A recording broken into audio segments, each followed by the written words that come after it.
You're listening to the Orisha Wisdom Podcast, episode 96.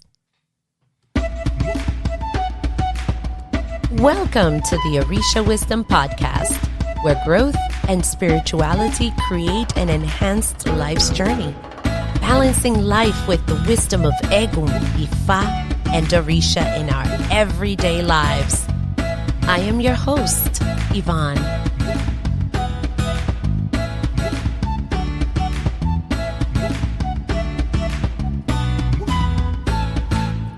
Hello, everybody, and welcome to the Orisha Wisdom Podcast. My name is Ivon Reborn, your hostess with the mostest. Oh my God, that saying just says my entire age. Oh, y'all, I can't believe it. I would like to welcome you back to another episode of the Orisha Wisdom Podcast. I also do apologize. It's been a tough road. And this is an episode that I've been sitting on for weeks and weeks and weeks because I did not know how to tackle it. And we did an ode to Mother. We did an ode to Father. And there were some things that I wanted to follow up on that. And I just couldn't until I realized that this particular topic is not just one topic, is a topic on top of a topic on top of a topic. We are going to discuss, I don't even know what to call this episode yet, but this is like a warning, a caveat to parents and godparents when it comes to avoiding ancestral karma. I realize actually today, as I was putting the finishing touches and I am writing down the outline of what this episode is going to be talking about, that this topic is very vast and I cannot, in good conscience, put an entire episode about this into one area. So we're going to probably tackle this.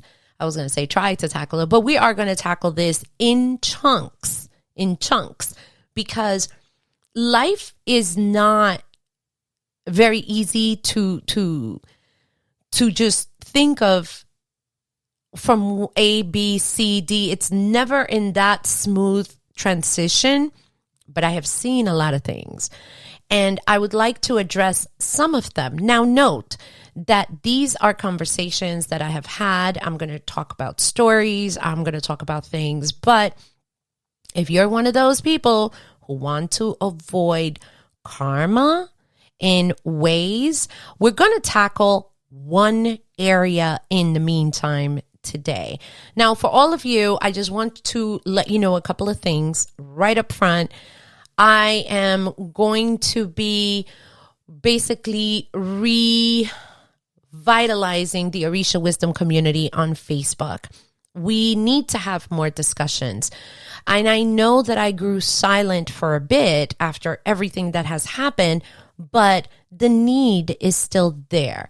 If you have not looked it up, go to Facebook groups and look for the Orisha Wisdom community. Make sure that you respond to the 3 questions that are asked. If not, you will be declined. Sorry, we have done our very, very best to keep the crazies and the weirdos and the scammers out, but do your best. Just answer those. And I strongly feel that as we are moving forward, we need to have a stronger community. So I am going to be reintroducing your virtually led, reintroducing Alejos 101. It is well needed, but that, my friends, Alejos 101, I think that's going to be Alejos 101 2.0 or something. I don't know what I'm going to call it, because there are new information that is there that is absolutely needed. So before we go on, by the way, of course, if you need to know anything, we're going to be also reworking the website. But in the meantime, it's orishawisdom.com/Ivon in order, and that would be I, V as in Victoria, O, N as in Nancy, in order for you to get information of where to get what quickly.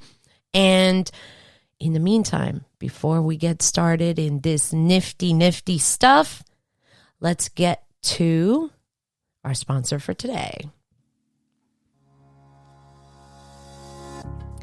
This episode is being brought to you by Your Virtual Elay, and it is so new. We are currently looking for its founding members. If you are looking for a spiritual home and don't have one yet and want to be part of something, make Your Virtual Elay your home until you find your physical home. Who is this for? This is for any alejos, aborishas, or priests who are looking for community. This is a safe space to start discussing and learning about eguns, about orishas, and how these lessons relate to our lives now. This is crucial for those who do not know someone, or for those who do know some people but haven't quite found their tribe yet. We are in the forming stages as the founding members, and it is you as a founding member who will give the feedback and lay the groundwork and foundation for a community for many to come in the future. Yes, from the tone and the energy and the vibe of this space. For details, go to orishawisdom.com/Ivon and click on the image that says Your Virtual Elay and come home to your community.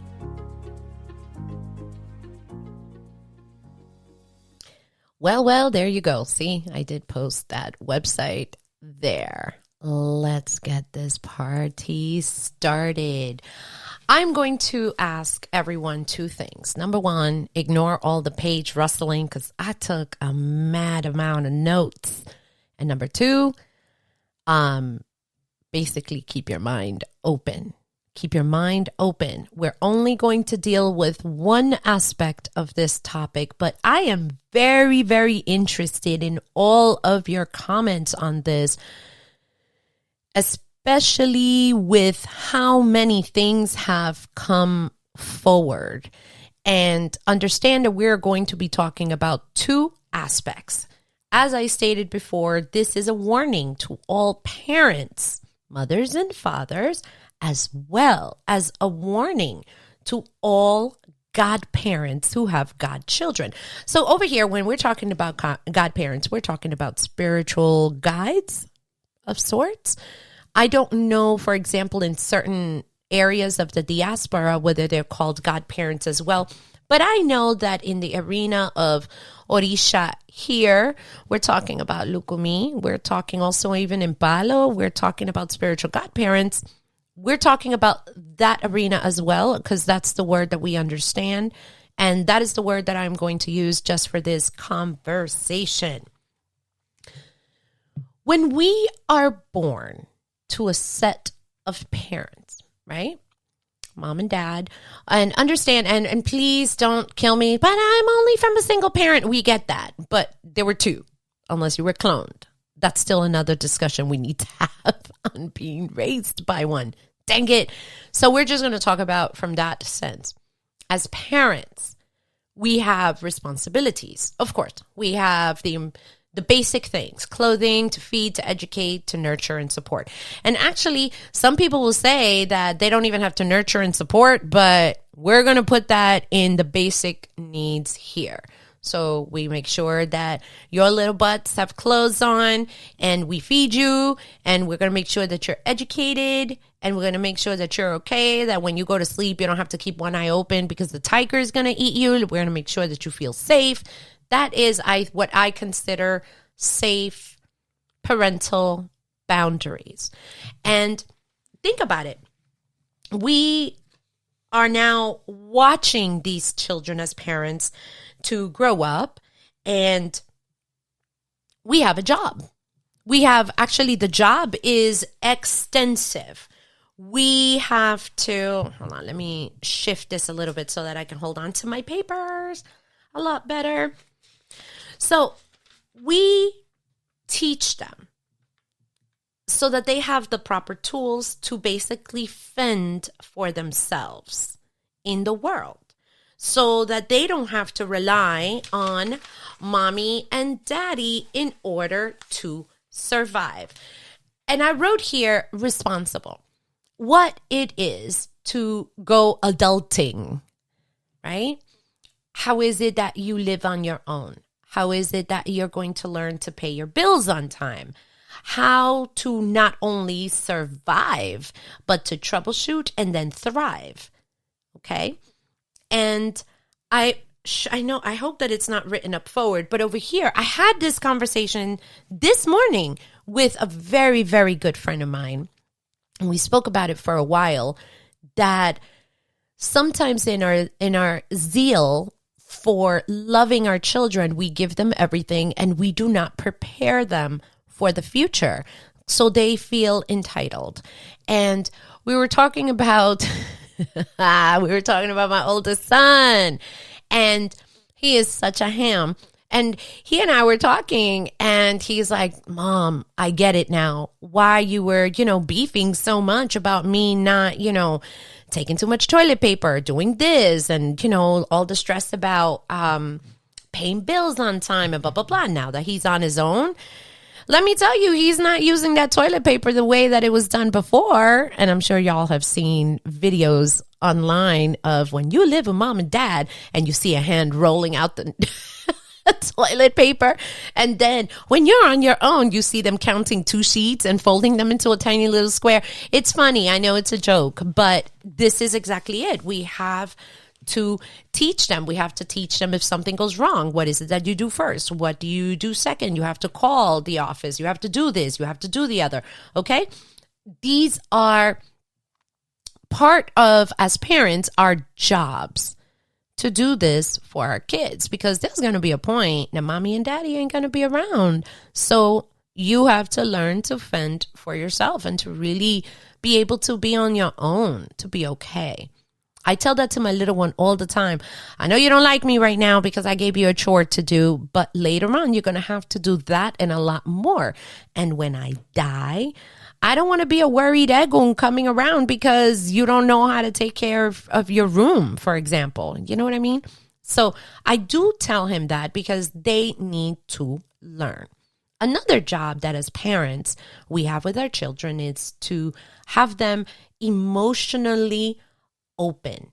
And they're basically emotionally intelligent. So emotional intelligence has been a term that I had not heard of, even when I went to college and attended all of my psychology classes there. And actually, you know what? I had put here a book, and I'm going to pause this for a moment so that we can go and get this darn book. Hold on. Okay. I literally went to get this book in my job, my regular job. Okay, I am back. Thank you for the break. I took a class. Actually, it was long. It took about 8 months for us to do it. We did it in a group, and part of the curriculum was to buy a book, which we did. And the book is called Emotional Intelligence for Rookies. And it has like a guy with glasses. There's a girl who has her heart in one side of the scale and a brain in the other side of the scale. And then on the bottom, it says from rookie to expert in a week. It's an orange book. I got to tell you, I remember when we did that book was like hard to find because we were all trying to take the classes. So like all the books were off the shelves. We are responsible for making sure that our children are emotionally intelligent so that they're able to function. They're able to work with others. They're able to do. And another thing that we have to realize as parents is our kids are not us. So I cannot expect any one of my 3 boys to be exactly a copy of me because they are not. So this is why emotional intelligence is important, not only for you, but I also believe definitely for the children. So that's why I wrote book and I ran to get it. Yay. In this book, I found, for example, that their weaknesses are usually their greatest assets. And I remember what I went through. I was always told that I go against the grain and that I can't follow rules and blah, blah, blah. But I'm like, wait a second. I do follow rules. Come to find out that that is basically my biggest superpower. And I'm so proud that I am that way today. But that took a lot of emotional intelligence, lots of tears, lots of, I can't believe this. And I wish I would have gone through that process with my parents. But we do better as we learn a little bit more and we're going through. But the children are the ones who also need to understand and be open to the differences of people, to gather the best working scenarios with other people who have different personalities and who are not like you. So a growth mentality is important for us to do our best to teach our children, because remember, we're trying to prepare them for them to not be with us. We're not always going to be there with them to guide them on what they need to do. So growth mentality is super, super important. As parents, we should, and I wrote here must, teach them a growth mindset. That I think is important, and I'm so pleased to see that this is also trickling into the school systems and everything else, that it's not just one way. If something breaks, it's not the end of the world. For example, I think it was one day we had something going on, and it was my little one and I, and he was like, oh my God, it's going to be a horrible day. And I'm like, it's really not. We just need to turn it around. Let's see how we can fix this. Oh, I think it was that we went to the YMCA and the outdoor pool was closed and the kid was having a meltdown. I can't believe it. It's going to be a hard day. And I'm like, no, it's not going to be a hard day. We'll just go to the indoor pool. We go to the indoor pool. They're having a class and it just didn't seem like we were going to swim. But then somebody gave us their lane and now we had enough playtime in our lane to play. So it turned well instead of us freaking out. A growth mindset. I think that it is important that we as parents learn so that then we can teach that. And here's another thing that I wrote, by the way, which has nothing to do with karma. But I was like, oh my God, if we're going to teach about growth mindset, I really, really, really, really, really recommend biglifejournal.com. They have a journal for the school age kids, the younger kids and the teenagers there. And it has also weekly activities and lessons that you can do. And I'm actually going to go back to that because we did a lot of them and then we stopped, and they're free. Once you get that stuff, you don't even have to buy the journal, but I highly, highly, highly, highly recommend those journals. I think they make a great, great gift. Another thing that I believe we should teach our children is kindness. Do I really need to explain this? Please, I hope not. We need to teach respect for family. I think that this bit is important because now we're about to head into the Godparents, and then you're going to see how this is all tied together. Respect for family is important. If you don't like Aunt Martha because Aunt Martha was a bitch, according to you, and you're constantly telling your children that Aunt Martha is a bitch, she is not. Your kids, let's say you have boys and girls, they're not going to respect Auntie Martha because she is a bitch, because mommy said that Aunt Martha is a bitch. And you're not teaching the respect for family. So if Aunt Martha, whether she is a bitch or not, it's not your business. That is your family. You don't have to be around them, but you also shouldn't trash them, hurt them, do things to basically, oh my God, I can't believe I'm going to say this, to diss. Yes, that just said my age. And for y'all millennials and older, whatever. Because now we're about to go into some repercussions a little bit later in this episode, which is what we want to get to. Another thing as parents that we want to teach is respect for the spiritual. I did not put here respect for God. I did not put here respect for, religion. I put here respect for the spiritual because, as we all know, whoever of y'all are parents who have teenagers and older and even younger, some of them don't want to deal with your boveda. Some of them don't want no warriors. They don't believe in Orisha. Some of them are atheists, but believe in the spiritual, that there's something else. at least to respect it. I didn't say believe. You realize that. And I didn't say love the spiritual. I said respect for the spiritual. Now, that by itself is its own topic. So we can discuss on the Orisha Wisdom community. Go there, ask your questions. You could also go to YouTube when this comes out on YouTube. You can put your comments there and we will absolutely discuss. But for now, we're just going to put respect for the spiritual. Now we're going to head into godparents. For all of you godparents, you have one role: to guide your godchildren in their spiritual journey. The end. The end. We are probably going to delve a little bit more in future episodes on the roles of godparents and all that good stuff. But for now, we're going to keep it under this umbrella, just this one, for this particular topic. Another job that godparents have, which is basically a sub-element of guiding them in the spiritual journey, is respect for themselves. Keeping promises to yourself. Why is this important? Let's go into the Lukumi arena. This could go for Palo, this could go for Hoodoo, this could go for all of them. But let's just go to the Lukumi arena.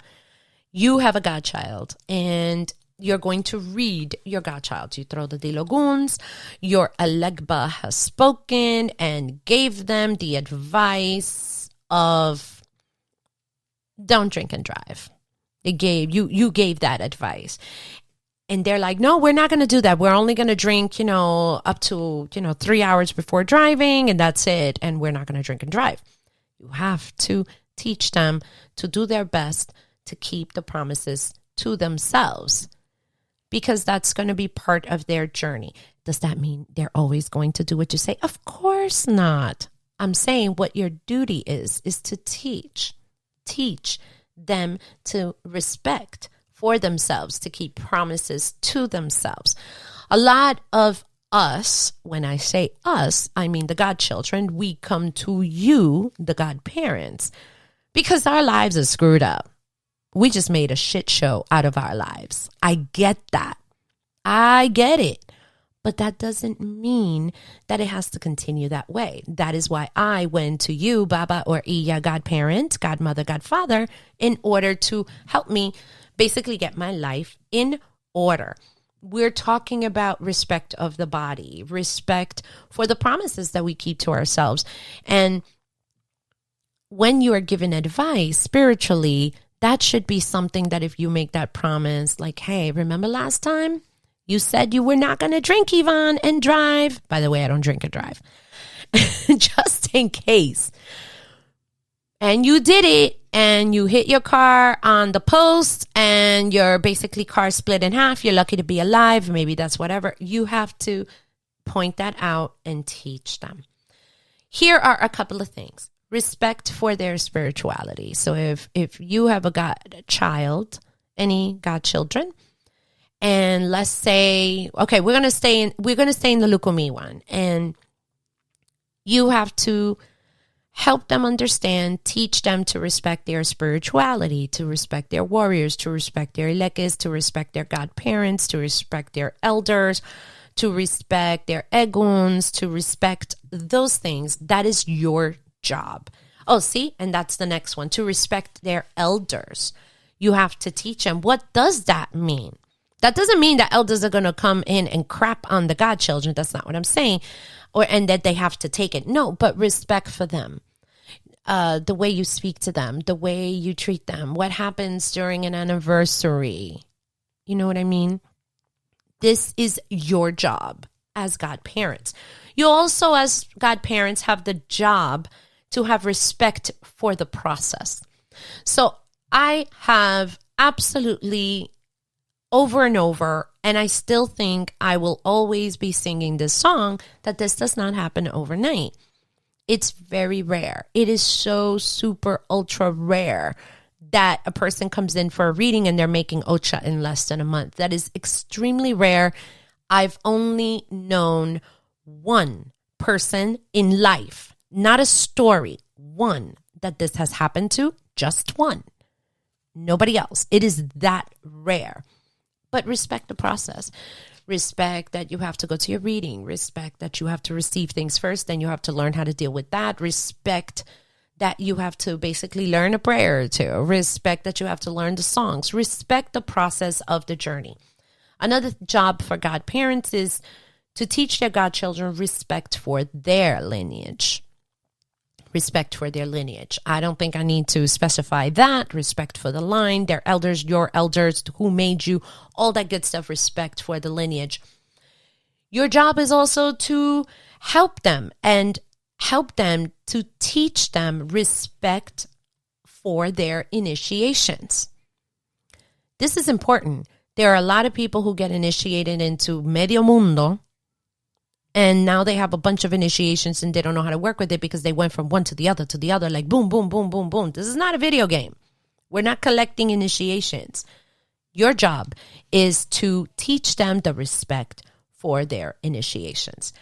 You have to teach them their spiritual craft. So let's talk about Lukumi Ocha, right? Just for this example. You have to teach them how to throw obi. You have to teach them how to, for example, do rogations, what to do for setup, I guess, or what is it that you're going to do here, there. You have to teach them their spiritual craft. If you're working, for example, in Espiritismo, what is it that you do? How do you set up the table? What do you do to yourself before, during, after? That is your job to teach them that. In Palo, I don't know, because I'm not a palera, but you understand that there are protocols there similar to Ocha, similar to Ifa, Voodoo, Candomblé, anywhere. Your job is to teach them their spiritual craft for that you are their godparent for that road. You have to teach them what they will need to know so that they will be able to be self-sufficient on their craft when you gone. When you gone, like the song, they should be able to function within their scope. Obviously, for all of you who like to be all in particulars, if you are a godparent in Lukumi and you were working with an Orisha, I know you're not going to expect them to be throwing the dilogun. I get it. But for where they are at, you are supposed to help them for the area that they're at, okay? So that they can do for themselves. As spiritual guides, your job, especially through initiation, is to bless them, right? So let's talk about Ocha. That's why I put IE. Like, for example, in Ocha, when you are crowning somebody, even if all of you are brand new, you can go anywhere at this point, and you will know that there is something of putting Ashe on the head. You are blessing that godchild. And this was explained to me by several priests, and I'm going to put it in a concise little sentence. You give a piece of you to bless that godchild. I think that's kind of cool. It's almost like, there is actually a name for this. Y yo no me recuerdo. I can't remember. But the message is like, in order for there's some way that you can kind of take a piece, cut off a piece of a plant and plant it. There's actually a name for that. I can't remember right now. But there you go. It's like you're cutting a piece of yourself to put it into that godchild. Now, we have gone through parents and godparents. And this is not an all-inclusive list of what you should, as parents and godparents, be helping each child with. But it's a start, just saying. So here is the caveat and warning. One must never curse what one has blessed. So now we're about to get into the nitty-gritty of this episode. I will say this because of what I've seen. I've seen it when I thought I was a priestess. I see this now, even after talking to priests. And I am going to bring you what I believe is a point of view that I have learned from others. And I'm going to give you a contradictory one because as I was planning this episode, I was writing like the end bits. I had an interesting conversation with someone who happens to be a wonderful priest of Chango, and we disagreed. So you know what? I'm going to bring both points of view so that you can decide on whether this is true or not. So you don't have to believe anything that Ivon says. You know how it is because of my former boss, Mario's. You trust but verify. Go and find out. Lineage and ancestral curses can begin when one curses this whom you have blessed. So you're like, crap, me and that damn kid or me and that damn godchild. So here we're going to go. We're going to start in sections. We're going to start with parents first, and we're going to go to godchildren. Then we're going to discuss a little bit, and then I'm going to leave it open. For parents, if you curse your children, answer this. What do you think the bloodline ancestors are going to think of you? I'm just saying. And I know that there are very extreme situations because I could imagine what Jeffrey Dahmer's mom was thinking if she was alive. Was she alive? One of you tell me in some comment somewhere because I don't know that right now and I'm not going to stop to Google it. But I wonder, what do the bloodline ancestors will think of you? Here's another question. What do you think they might do to you? How about this one? What do you think they have done to you if you have cursed your own child? Cursed. Okay, let's talk about curse. I had this conversation on whether cursing is what we see on movies. I put rhyme here, will curse you to have unforgiven, land, and your firstborn will die before the age of 20. We're not talking about those kind of curses. We're talking about using your language to curse your children. Like, this child is bad. You will never amount to anything. You're just a piece of trash. You are a slut. You will never amount to anything. You will never be anything. That is a curse. And that's interesting because you birthed that child that has a lot of weight to turning it to a viable, living curse. Like the brujos from back in the day, the gypsies, whatever, like those girls, like we're talking about that because you can. Your mouth can do that. Here's a question that I want to pose. This is to all of you parents. How could you curse this child that you were given ancestrally through the line, basically of ancestors in your family?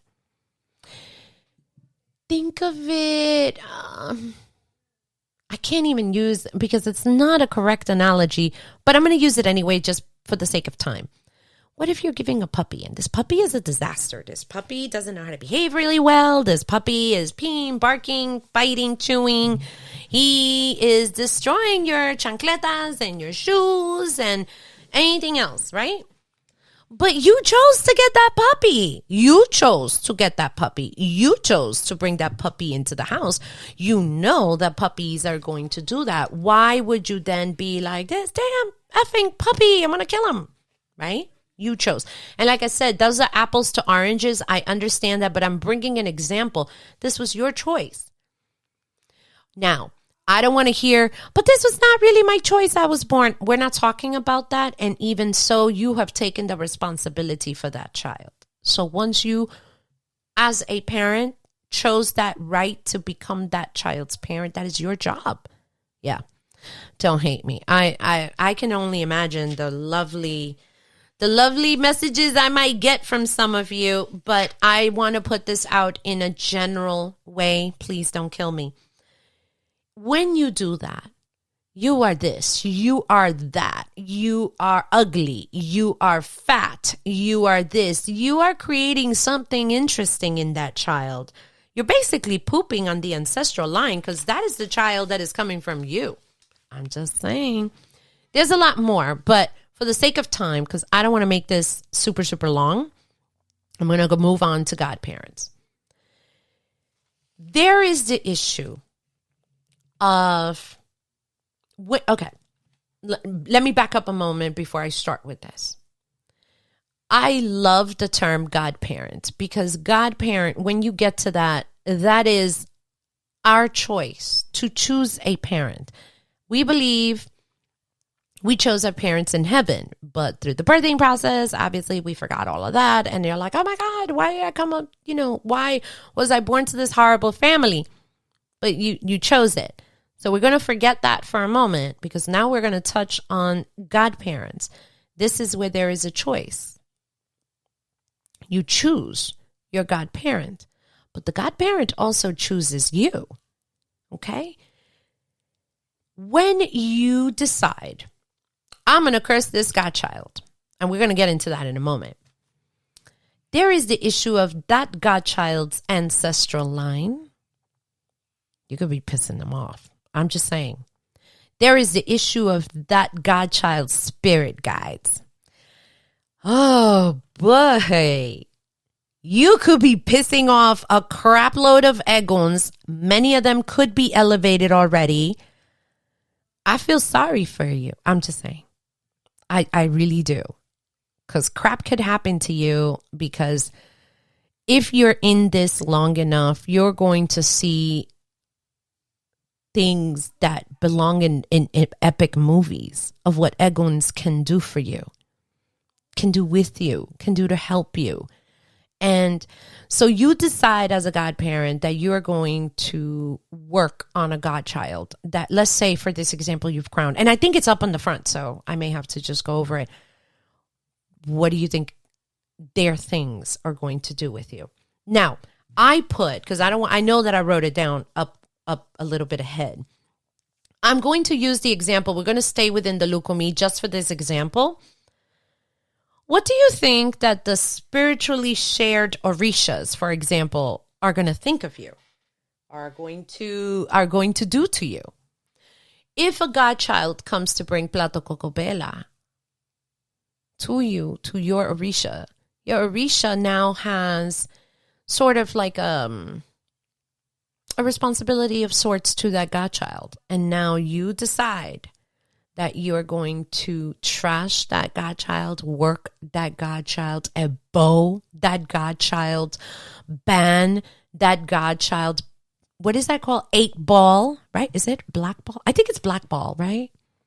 Is it 8-ball? Is the 8-ball black?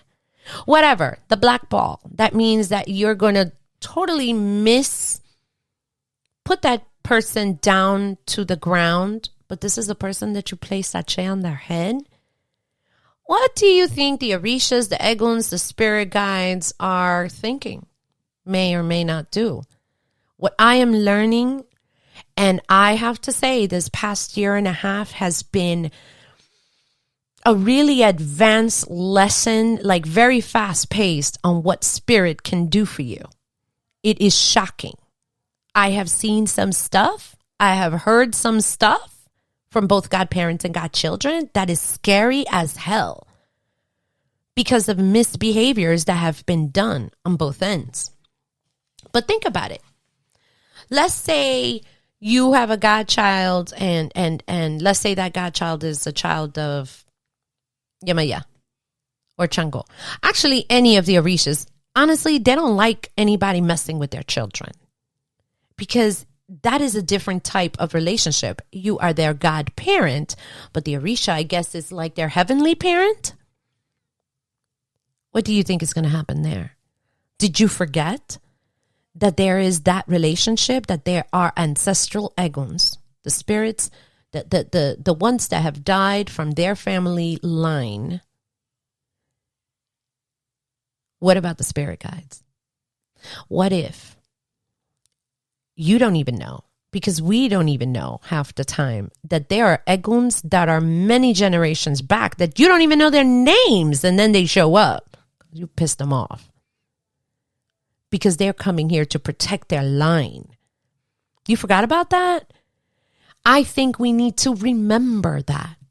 We need to remember there are processes that are in place to have that breakup, but to make it good without trying to put someone, your godchild, basically under a bus and through a, torture device here.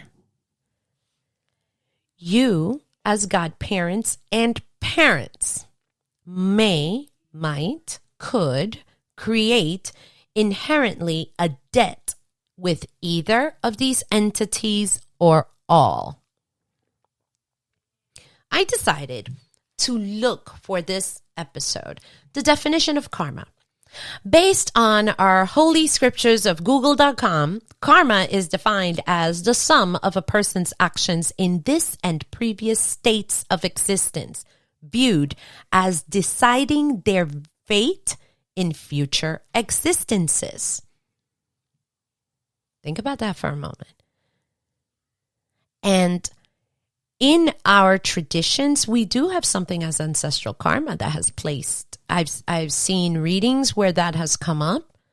And we're not even talking about ancestral karma that is self-evident on, for example, mental illness, drug use, certain behaviors can be passed on as well. But we're not talking about those. Or maybe.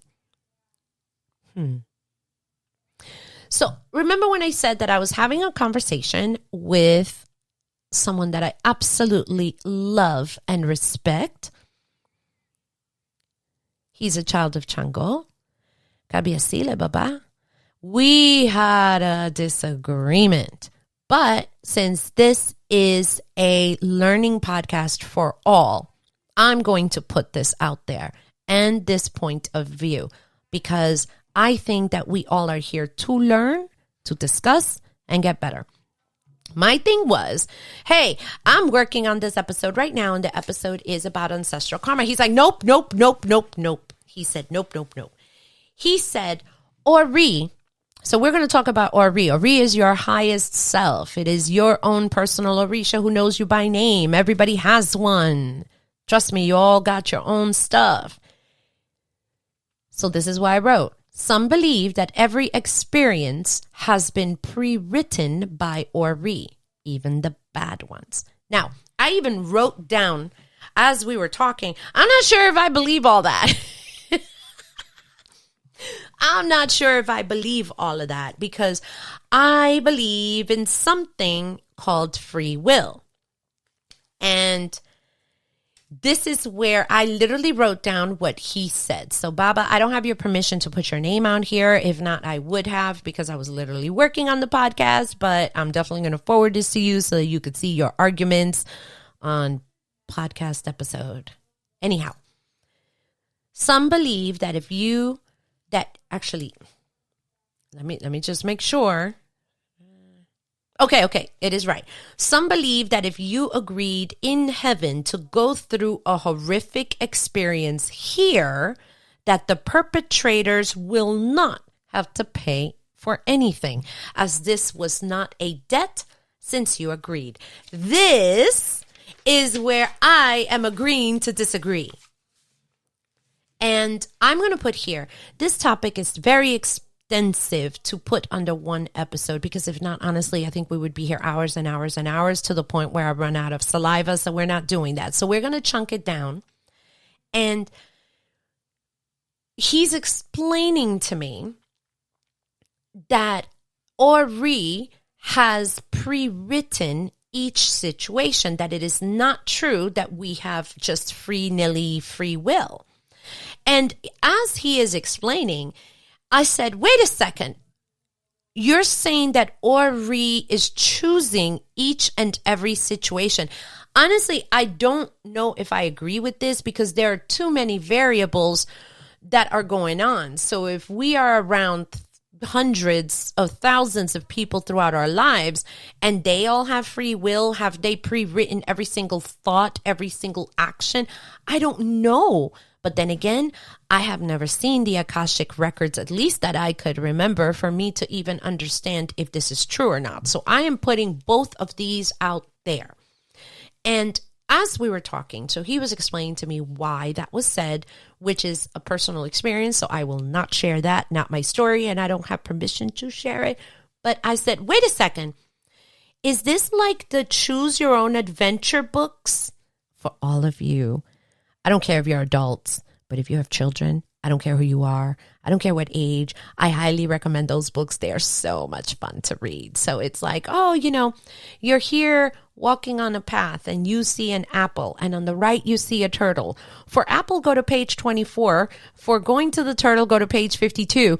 And then your story continues. And he was like, yeah, kind of like that. So basically, what he was saying is that Ori writes down every single possibility in heaven for every single action that we have.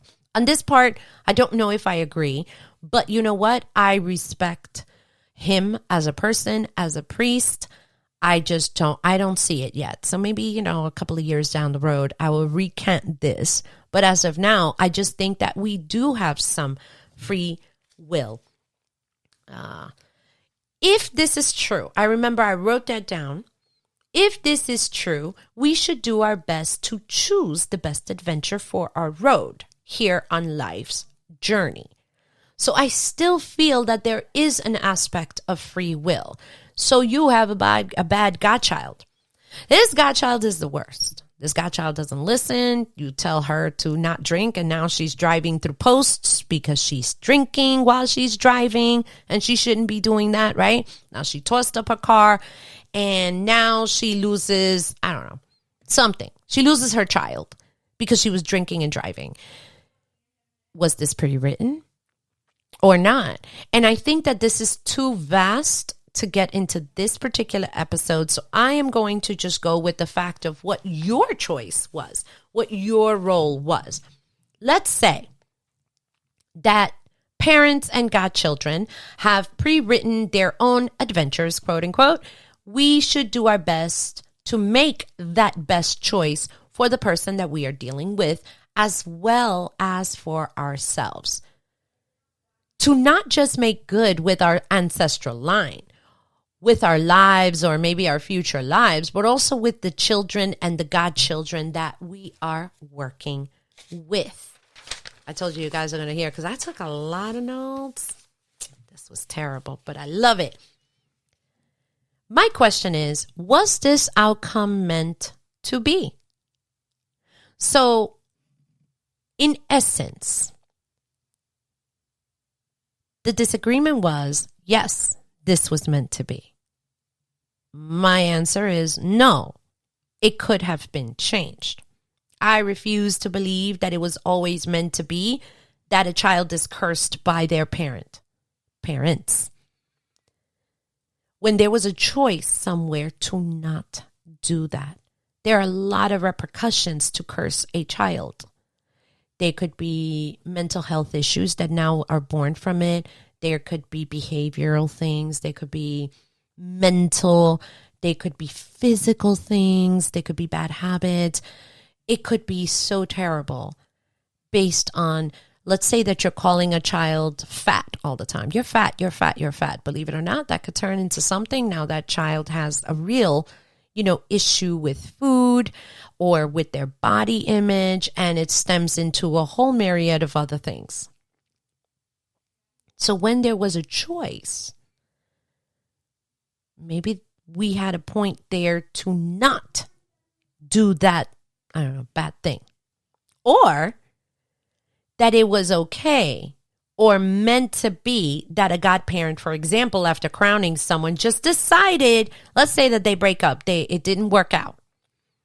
It did not work out. They decide to ebo that godchild or try to destroy that godchild's life just because you didn't get along. That's going to look negative on me. So you know what? We're going to kill a bunch of animals, and I'm going to make sure that that godchild never works another Ocha room again because they left my house and it was horrible. I will say this. What prompted me, there were several reasons besides some recent experiences that I have heard straight from godchildren's mouths. Straight. Even what has come out in their readings, as well as the oduns attached to those readings that talk about the word that I have in my mind is disgrace, that a godparent would do this to a godchild just to do it. But that's not quite the word. I think that it is more than terrible. It was avoidable to open up another set of adventures going in this dark road just because your godchild left you or you did not work out with that godchild. What about for those godparents that now work with other people to put bad, I'm putting this very simple out there, just to put bad out into the universe to hurt a godchild that they have worked with, and especially one that they have birthed. I love watching movies about destiny. Man, I love those epic movies because it's so awesome.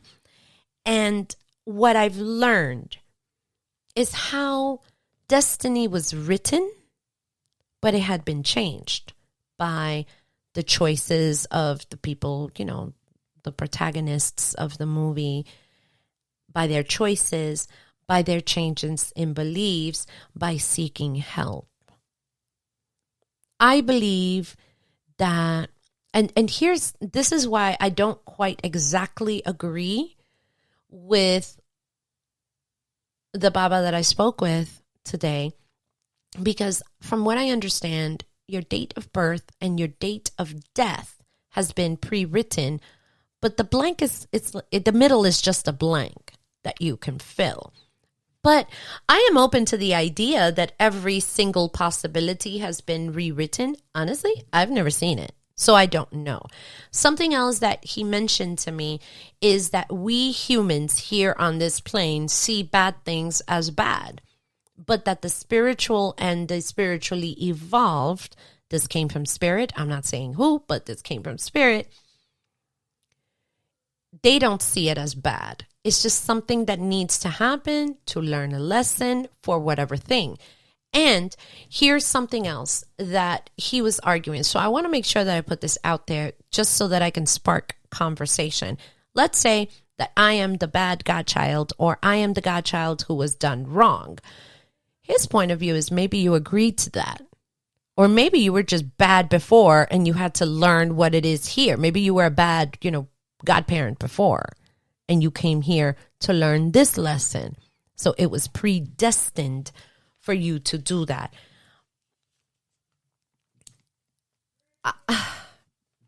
I'm conflicted about that, but I'm putting it out there because we need to make a decision on our own.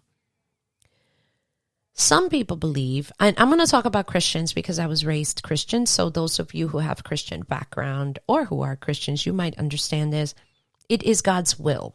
You get raped, it was God's killed. Your son got killed, it was God's will. Your house burned down, it was God's will.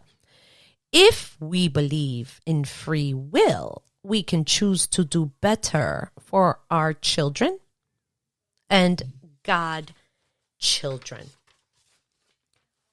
I think that at least we must try. Not because God is going to strike us dead, not because we're going to burn in the fires of hell. I should have done that. I think I need to have a button to have like echo of hell, hell, hell. That'd be funny. Or we should do the right thing, not just because Eguns might punish us, because Orisha might get us, for example, right? Or because we're going to get punished in this lifetime. So I have a story here.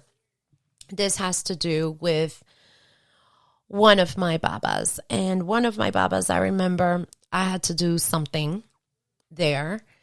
And we're waiting. There was like a waiting period. And I asked him the question. I said, Baba, when am I going to see justice? When are they going to pay for this? Why hasn't it happened? And I remember I meant it. I meant that question because this is insane. And he sat down, he thought about it, and he said the following. You think you are expecting them to get their just desserts now, right? I said, yeah, sometime would be nice. And he's looking at me because I love the mafia. I really, really love the mafia. I love him. He turns to me and he says, karma does not work that way. And I'm like, oh, crap. He goes, you think that they're going to get their payments, right? You may think that they're going to get, their karma served on a platter. It may not happen. He said, I'm going to tell you something. They may not even pay for it in this lifetime. Now, all of you at this point will probably have seen me on video. I'm very expressive. I can only imagine the face that I put. Like, what in the effing F am I doing all these, advice and advice for? Oh, I was angry. But I didn't tell him, but I'm sure he could tell, like, what? He said, but think about it. It's not everybody's road to pay for their sins in this lifetime. You may pay for it in the next one. You may get your lesson when it most hurts you. Let's say down the road, you have children, right? And they have children. And they have children. And you're an egon and crap is happening to your great-great-grandchildren. You're going to hurt then. That is when it might be paid. It may be paid in 10 lifetimes. But the debt will be paid. If it is pre-written and this was some injustice, they may not see their justice serves just yet, but it does happen. So I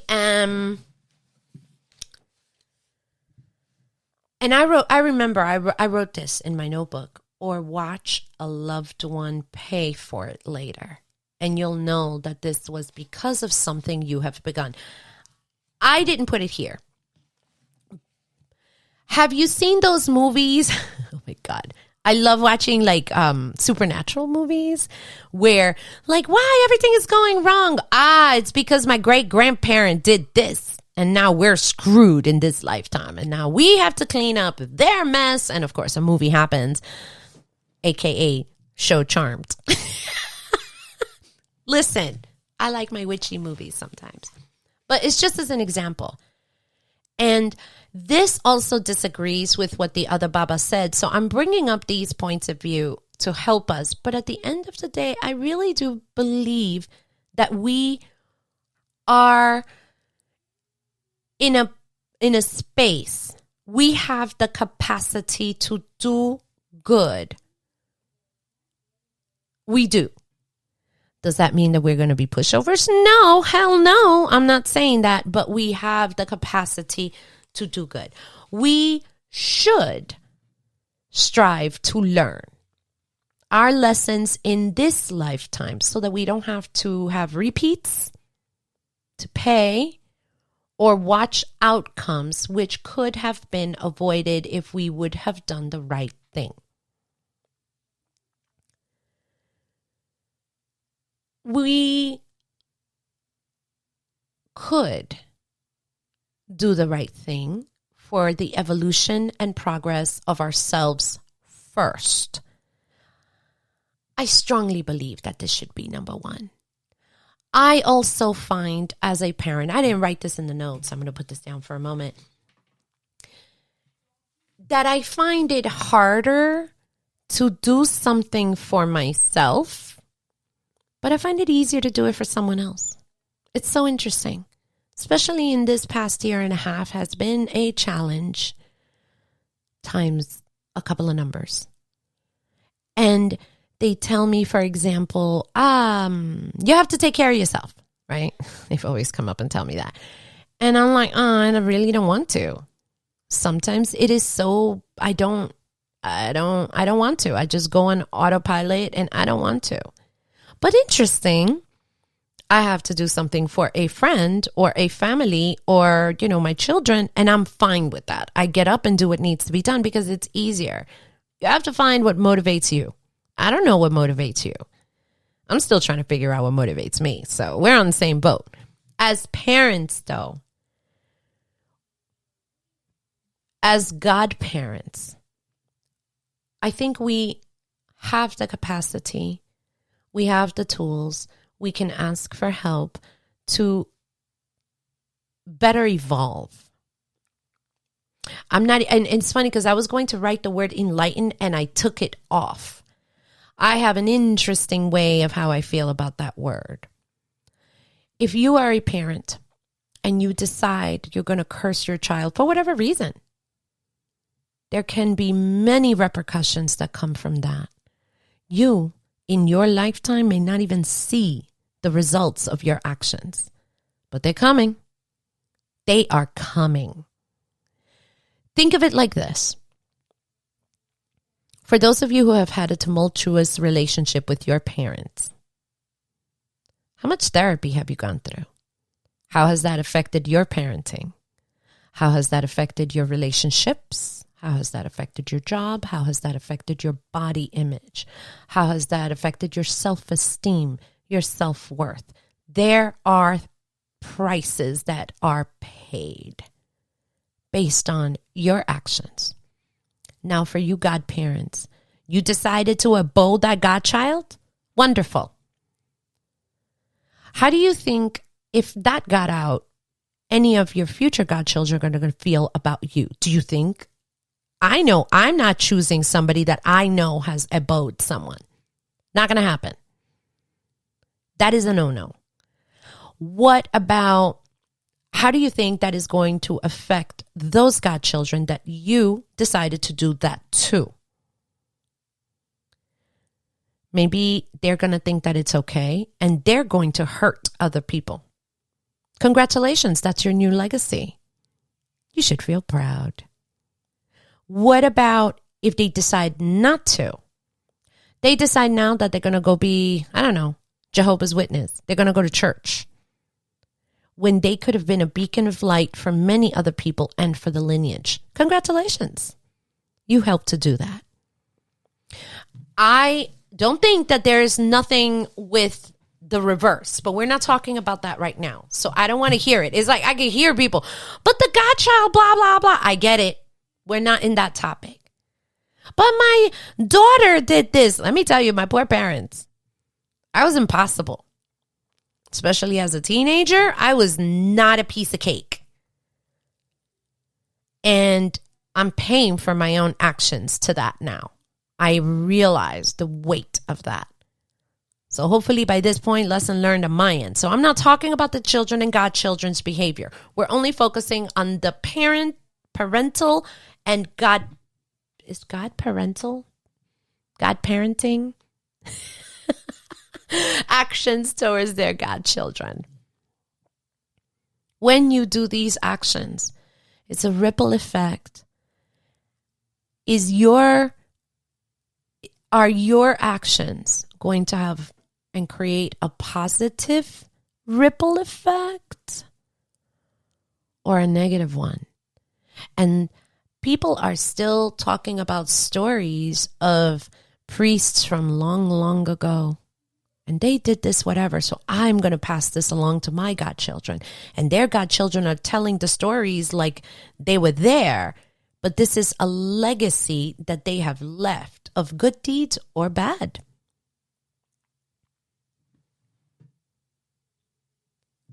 It is our duty as parents. I'm a proud mother of 3 boys. even if, there are issues and have been issues with all of them. But I love them. Our job is to be an example and to nurture our children as parents, as godparents. It is your duty to be an example and to nurture your godchildren. I am hoping that this is the opening to a much broader, bigger conversation. I would like to thank you because you have reached the end of this episode. But before we reach the very, very end, what do you think? What do you think about this topic? Really, I'm putting out all this content and you're listening to it. What are your thoughts?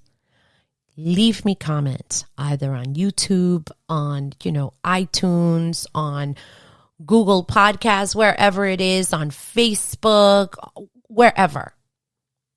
Or email me, orishawisdom@gmail.com. Email me there. What do you think? Do you think that, no, sorry, that godchild is from hell and I'm going to make sure he gets there quicker? Or we should do better? As parents, parenting, that doesn't come with instructions. Some kids are terrible. But for some reason, they're yours. And you have committed to be their parent. What is the lesson that needs to be learned from you? They have their own. We're not touching them yet. We're just dealing with parents and godparents. Do you feel that cursing your godchildren or cursing your children is the way to go? Why or why not? Have you done it? I'm not judging you. Honestly, shit happens. I get it. Shit happens. You're not on your best. Shit happens. Have you killed a bird to put someone, your godchild, in a demise situation? To punish them? Are you trying to convince yourself that you're protecting yourself from this godchild? Please. Please. Don't you have egons? Don't you have your entities? They should be doing their job. Just saying. And if you're listening to this podcast, that means that you have egons. And at some point, you're probably also having your Boveda and your spirit guides. Where are they? Do you think that that is going to do? I understand there's a lot of other things. Like I said, this topic is very, very big. But I am making this to help you think just a little bit. What do you think? What are your thoughts on this topic? Let me know. I want to get into difficult conversations so that we could do better, so we can be better for our children, and so that godparents can be better for their godchildren. Even if there is a break, even if there is a rupture between the relationship, it is possible to have a healthy breakup. It is possible. You can have it. You don't have to hurt anyone. You may think that you're in the right. And it's interesting, I did not write that down, but I was listening. Now I have to figure out. Gosh, I don't remember. But when you are in a group that feels that is self-righteous and justified, you will actually do more cruelty in the name of this righteousness. Does it make it right? So I want to have those discussions. So now we definitely have reached the end of this episode. That's why I can't stick to those notes. One of these days, I'm going to stick to the notes from beginning to end. I want to see what that looks like because I don't remember. But I want to thank you for hanging out with me. I really do. I want to thank you for the support of this podcast, for the support of me through Patreon. I want you to know that Patreon is still available, still open. There are different tiers. Every little bit helps to keep creating the content. All you have to do is go to patreon.com/Ivon Reborn. And I believe is Ivon_Reborn. Go in there, take a look. There's a couple of tiers there. Every little bit helps. I cannot thank you enough. All of the Patreons actually have access to the podcast well before it becomes live and published.